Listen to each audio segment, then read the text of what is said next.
Let's take a look at a couple of the movements and sequences in pattern Choong Moo. We're going to have a look at this one. We're going to have a look at this one. So first one is going to be the second technique. It's an inward knife and strike with a forehead cover.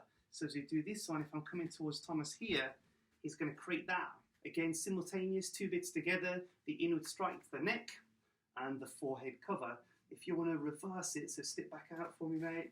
And if I'm going to go towards you here, it's pushing up and it's a nice little entry. If you don't step, just keep your hands in position and create it again. So upward, go again, just push up.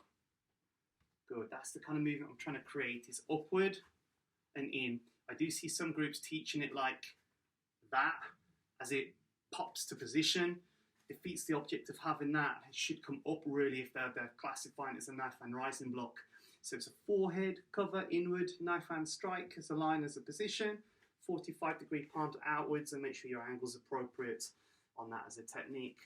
So the second one's going to be this front block into high side strike or back fist. So the way that people run this tends to be as a flow that kind of doesn't really stop. Well, it needs to have a stoppage and a recreation of the movement where the hands cross before delivering the back fist. So imagine I've got to the position where I've done my movements, I've come out to double, I'm dropping in, 1, 2. The way that I like to see this one performed is deflecting or blocking off something like a circular type of movement, like a hook punch, and I can simply intercept it, do a hook punch for me, mate, block it in this way, and back fist on the same opponent in straight line. I do see a lot of people teaching a block from somebody here and then hitting somebody over this way, which is fine, but as a movement, you should do it this way. I think it's quite cool that it goes in this way, 1, 2, before I set up onto my side kick, before I start entering the last phase of this pattern. Hopefully that makes sense.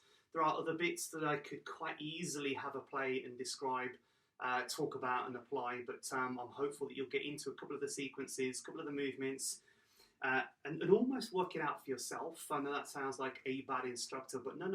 Good instructor will give you the place to look and explore rather than the answer directly, if you know what I mean, because whilst you're playing with other techniques, you'll find out the answers to other questions you might have and other ways to apply, adapt, according to the movement, motion, position, and hopefully transfer a lot of the learned skills.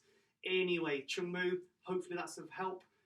All the best in your practice. See you guys soon.